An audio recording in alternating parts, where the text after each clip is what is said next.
Ayush admissions की जो counselling है वो स्टार्ट हो चुकी है। तो उसी से रिलेटेड कुछ ऐसे क्वेश्चंस होते हैं जो आपको बहुत परेशान करते हैं, उसका जवाब आपको इस वीडियो में देने की कोशिश करेंगे। तो चलिए शुरू करते हैं। तो सबसे पहले आपको इसका जो काउंसलिंग का फ्लो चार्ट है उसको देखना चाहिए कि काउंसलिंग कैसे कंडक्ट कराई जाती है, किस स्टेप में क्या प्रोसेस होती है, ये सब जानना ज़रूरी होता है।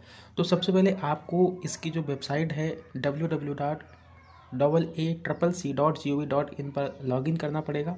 वहाँ पर जाने के बाद आपको ऑनलाइन रजिस्ट्रेशन करना पड़ेगा, पेमेंट फीस इसकी सबमिट करनी पड़ेगी, एवं इसके अलावा आपको जो सिक्योरिटी मनी है वो भी सबमिट करनी पड़ेगी। इतना करने के बाद आपका जो फर्स्ट राउंड का सीट अलॉटमेंट है वो पब्लिश किया जाएगा। यदि उस सीट अलॉट में आपको सीट अलॉट होती है तो आपको अपने जो अलॉटेड इंस्टीट्यूट है वहाँ पर जाकर के रिपोर्ट करना होगा। यदि आप रिपोर्ट नहीं करते हैं तो वहाँ से आपको फ्री एग्जिट मिल जाएगी।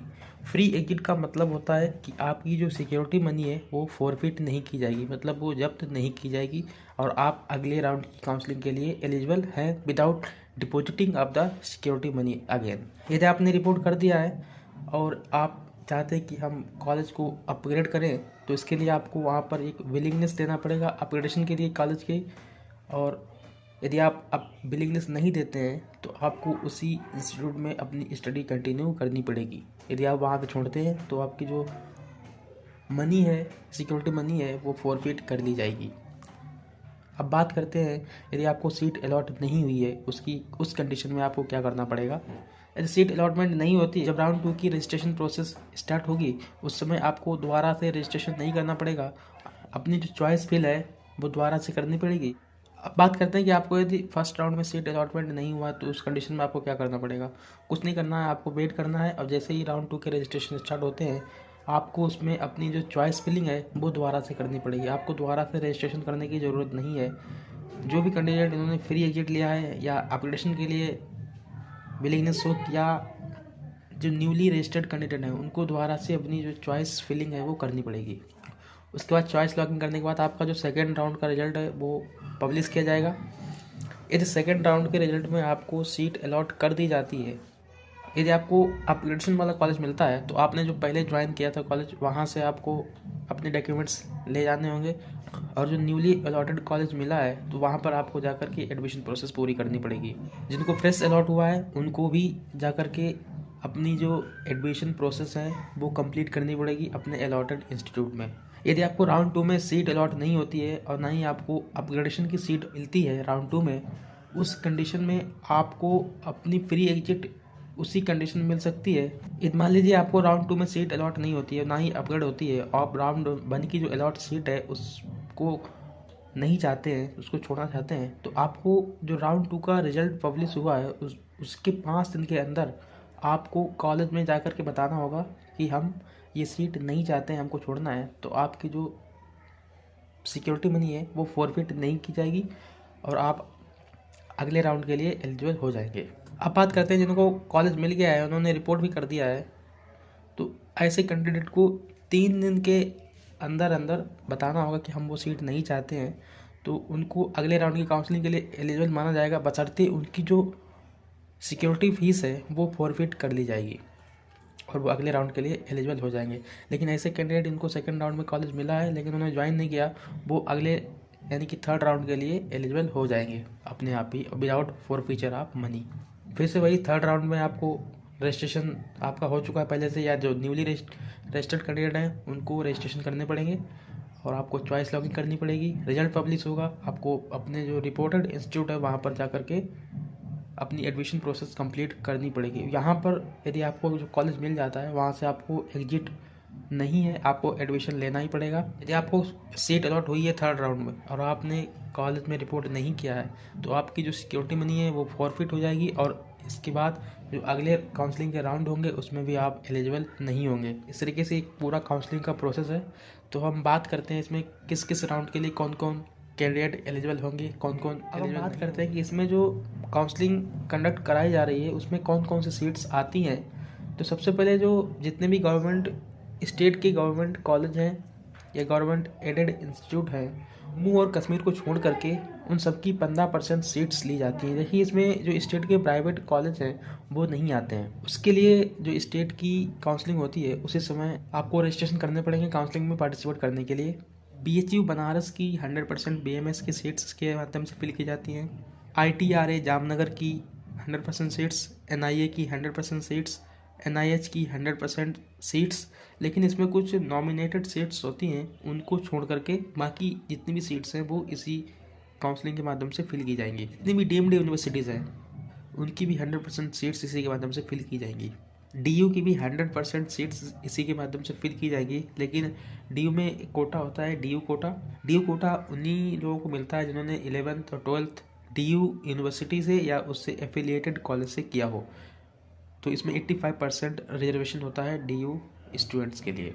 उसके बाद जो अलीगढ़ मुस्लिम यूनिवर्सिटी है उसकी 50% यूनानी सीट्स, और जो NEI and homeopathic Shillong Meghalaya institute है उसकी 50% seats are BMS and BHMS इसी के माध्यम से। अब हम बात करते हैं राउंड वाइज आपको कैसे अपनी रजिस्ट्रेशन प्रोसेस कंप्लीट करानी है, कैसे काउंसलिंग में पार्टिसिपेट करना है। तो सबसे पहले हम बात करते हैं राउंड 1 की। तो इसमें कौन कौन से कैंडिडेट एलिजिबल रहेंगे। तो जिन्होंने नीट UG 2021 क्वालिफाई किया है वो सभी कैंडिडेट इसके लिए एलिजिबल रहेंगे राउंड 1 के लिए। तो आपको प्रोसेस बताने की ज़रूरत नहीं है। प्रोसेस में आपको रजिस्ट्रेशन करना होगा, पेमेंट करनी होगी, चॉइस फिलिंग उसको लॉक करना होगा, और उसके बाद इसका रिजल्ट पब्लिश होगा और फिजिकल रिपोर्टिंग आपको करनी पड़ेगी अलॉटेड कॉलेज में स्वयं आपको वहाँ पर। तो राउंड 2 में कौन कौन से लोग एलिजिबल रहेंगे ये जानना बहुत ज़रूरी होता है। इसी में आप गलती कर देते हैं और आप काउंसलिंग में पार्टिसिपेट नहीं कर पाते हैं। तो ऐसे कैंडिडेट जिन्होंने राउंड 1 में रजिस्ट्रेशन नहीं करा पाया था किसी भी कारणवश, वो भी इसके लिए एलिजिबल रहेंगे।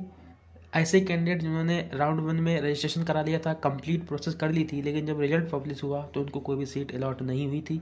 ऐसे कैंडिडेट जिन्होंने राउंड 1 में फ्री एग्जिट को ऑप्ट किया था वो भी इसमें पार्टिसिपेट कर सकते हैं।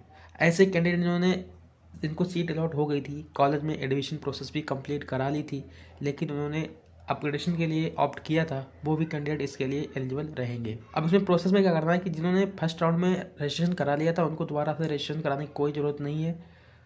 बाकी आपको जो चॉइस फिलिंग और लॉकिंग है वो सबको करने अनिवार्य। अब बात करते हैं राउंड 3 की। इसमें कौन कौन से कैंडिडेट एलिजिबल रहेंगे। ऐसे कैंडिडेट जिन्होंने राउंड 1 या राउंड 2 में रजिस्ट्रेशन नहीं कराया था वो इसके लिए एलिजिबल रहेंगे। ऐसे कैंडिडेट जिन्होंने राउंड 1 और राउंड 2 में रजिस्ट्रेशन कराया था लेकिन उनको कोई भी सीट अलॉट नहीं थी वो भी इसके लिए एलिजिबल रहेंगे। ऐसे कैंडिडेट जिन्होंने राउंड 1 और राउंड 2 में रजिस्ट्रेशन कराया था लेकिन उन्होंने फ्री एग्जिट को ऑप्ट किया था वो भी इसके लिए एलिजिबल रहेंगे। ऐसे कैंडिडेट जिन्होंने राउंड 2 में एडमिशन प्रोसेस कंप्लीट कराई थी लेकिन उन्होंने उसमें अपग्रेडेशन के लिए ऑप्ट किया था थर्ड राउंड में, तो वो भी कैंडिडेट इसके लिए एलिजिबल रहेंगे। और ऐसे कैंडिडेट जिन्होंने सेकेंड राउंड में अपनी जो सिक्योरिटी मनी थी उसका फॉरफीचर कराने के बाद 3 दिन के अंदर ही जो थर्ड राउंड का रिजल्ट आने वाला था उससे पहले ही अपनी सीट को रिजाइन कर दिया था, ऐसे कैंडिडेट दोबारा से अपनी जो फीस है उसका पेमेंट करेंगे और एलिजिबल हो जाएंगे। तो प्रोसेस फिर से वही रहेगी, इसमें आपको रजिस्ट्रेशन करना पड़ेगा, लेकिन जो फर्स्ट राउंड या सेकंड राउंड में रजिस्ट्रेशन करा चुके हैं उनको दोबारा से रजिस्ट्रेशन कराने की कोई आवश्यकता नहीं है। चॉइस फिलिंग करनी पड़ेगी, चॉइस लॉकिंग करनी पड़ेगी, और आपको मतलब जो आप सीट अलॉट हो जाती है तो आपको फिजिकली कॉलेज में जाकर के एडमिशन प्रोसेस। इसमें जो सबसे इम्पॉर्टेंट बात यह है कि यदि आपको थर्ड राउंड में सीट अलॉट हो जाती है तो आपको उस पर एडमिशन लेना ही होगा। यदि आप एडमिशन नहीं लेते हैं तो आप जो आयुष काउंसलिंग की फर्दर राउंड होंगे उसमें आप एलिजिबल नहीं होंगे और आपकी जो सिक्योरिटी मनी है। अब बात करते हैं हम इसके फाइनल स्टेप वैकेंसी राउंड की, इसमें क्या क्या होता है। तो इसमें कौन कौन से कैंडिडेट एलिजिबल रहेंगे। ऐसे कैंडिडेट जिन्होंने रजिस्ट्रेशन कर लिया था लेकिन किसी भी राउंड में मतलब फर्स्ट राउंड, सेकंड राउंड या मॉपअप राउंड में सीट अलॉट नहीं हुई थी, वो सारे कैंडिडेट इसमें एलिजिबल रहेंगे। और फाइनल स्टेप वैकेंसी राउंड में कोई भी फ्रेश रजिस्ट्रेशन नहीं होंगे, यानी कि आपने फर्स्ट में कराया है, सेकंड में कराया है, थर्ड में कराया है और आपको कोई भी सीट अलॉट नहीं हुई है तो आप इसके लिए एलिजिबल हो जाएंगे। अलग से आपको कोई भी रजिस्ट्रेशन करना नहीं होगा और ना ही कोई कैंडिडेट इसमें रजिस्ट्रेशन कर पाएगा। इसमें कोई भी चॉइस फिलिंग नहीं होगी फाइनल स्टेप वैकेंसी राउंड में। तो इसमें जो चॉइस फिलिंग होगी वो थर्ड राउंड की ही वैलिड मानी जाएंगी। इसके बाद इसका सीट अलॉटमेंट पब्लिश होगा और आपको अपने अलॉटेड इंस्टीट्यूट में जाकर के रिपोर्ट करना अनिवार्य होगा। लेकिन जो डीम्ड यूनिवर्सिटीज़ हैं उसके लिए स्टेप वैकेंसी राउंड वो रेस्पेक्टिव डीम्ड यूनिवर्सिटीज़ ही कंडक्ट कराएंगी। इनकी जो एलिजिबल कैंडिडेट की लिस्ट है वो डीम्ड यूनिवर्सिटीज़ को सेंड कर दी जाएगी और वहाँ पर जाकर के इसकी मेरिट के अकॉर्डिंग स्टेट वैकेंसी राउंड को कंडक्ट कराया जाएगा। एक चीज़ बहुत ही इंपॉर्टेंट है कि आप जब भी पोर्टल पे रजिस्ट्रेशन करते हैं तो आपने जो भी नीट के फॉर्म में डिटेल्स फिल की थी वही आपको एग्जैक्ट स्पेलिंग के साथ आपको इस पोर्टल पे अपनी जो डिटेल्स है वो फिल करनी पड़ेगी। यदि आपने कोई भी गलती कर दी है और आपको सीट अलॉटमेंट हो जाती है और आप कॉलेज में जब एडमिशन के लिए जाते हैं तो वहाँ से आपको रिजेक्ट कर दिया जाएगा। तो इस बात को बहुत ही ध्यान से आपको फिल करना है, कोई भी मिस्टेक नहीं होनी चाहिए। अब बात करते हैं यदि आपको कॉलेज अलॉट हो गया है तो आपको कौन कौन से डॉक्यूमेंट्स लेकर के वहाँ पर जाना होगा। तो आपके सामने ये लिस्ट ओपन है, आप इसमें देख सकते हैं कि एडमिट कार्ड चाहिए होगा, नीट का रिजल्ट चाहिए होगा, डेट ऑफ बर्थ सर्टिफिकेट चाहिए होगा यदि आपके 10th के मार्कशीट में मेंशन नहीं है तो। इसके बाद क्लास 10th का सर्टिफिकेट, क्लास 10+2 का सर्टिफिकेट, क्लास 10+2 मार्कशीट। इसके अलावा 8 पासपोर्ट साइज़ फ़ोटोग्राफ भी चाहिए होंगे जो आपने नीट के एप्लीकेशन फॉर्म में फिक्स किए थे। आपको जो वेबसाइट से प्रोविजनल अलॉटमेंट लेटर मिलेगा वो आपको ले जाना होगा। प्रूफ ऑफ आइडेंटिटी जिसमें कि PAN card, driving licence, passport, Aadhaar card ये आते हैं। मेडिकल फिटनेस सर्टिफिकेट आपको ले जाना पड़ेगा जो कि एक रजिस्टर्ड मेडिकल प्रैक्टिशनर के द्वारा प्रेस्क्राइब फॉर्मेट में ही होना चाहिए, जिस फॉर्मेट आपको इसमें स्क्रीन पे दिख रहा होगा। इसके अलावा मतलब कुछ ऐसे सर्टिफिकेट होते हैं जैसे कि डिसेबिलिटी सर्टिफिकेट होता है वो आपको ले जाना पड़ेगा, या SC/ST का जो सर्टिफिकेट होता है वो आपको ले जाना पड़ेगा, OBC का सर्टिफिकेट ले जाना पड़ेगा। इसके अलावा EWS का भी जो सर्टिफिकेट होता है वो आपको ले जाना पड़ेगा। यदि आप BSMS में एडमिशन लेना चाहते हैं तो आपके पास तमिल लैंग्वेज का जो नॉलेज है वो होना ज़रूरी है। यदि आपके पास नहीं है तो आपको जो फर्स्ट प्रोफेशनल कोर्स की स्टडी होगी उसके दौरान आपको इसकी स्टडी है वो कराई जाएगी। यदि आप BUMS में एडमिशन लेना चाहते हैं तो आपके पास उर्दू व अरेबिक का एक सर्टिफिकेट होना अनिवार्य होगा। आपके 10th क्लास में ये सब्जेक्ट होना चाहिए। यदि नहीं है तो आपका एक टेस्ट कराया जाएगा, जो भी अथॉरिटी है उसको आपको पास। ऐसे बहुत से कैंडिडेट होते हैं जिनके डॉक्यूमेंट्स में स्पेलिंग मिस्टेक हो जाती है, तो ऐसे कैंडिडेट को एक एफिडेविट बनाना पड़ेगा। उस एफिडेविट को आपको ले जा कर के उसमें बताना होगा कि ये जो डॉक्यूमेंट है ये हमारा ही है। और आप काउंसलिंग के दौरान यदि आपको कोई भी दिक्कत होती है तो इसके लिए काउंसलिंग कमेटी ने स्टूडेंट हेल्पलाइन नंबर भी पब्लिश किए हुए हैं जिस पर फ़ोन करके आप अपनी क्वेरीज को सॉल्व कर सकते हैं। इसके अलावा ईमेल आईडी भी दी हुई है स्टूडेंट की हेल्पलाइन के लिए, जिस पर आप ईमेल करके अपनी जो प्रॉब्लम है उसको सॉल्व कर सकते हैं। लेकिन आपकी जो प्रॉब्लम है उसके अकॉर्डिंग उन्होंने 3 ईमेल आईडीज़ पब्लिश की हुई है। उन्हीं ईमेल आईडी पर आपको अपनी जो प्रॉब्लम है वो लिख करके ईमेल करनी है और आपकी प्रॉब्लम जो है वो सॉल्व कर दी जाएगी।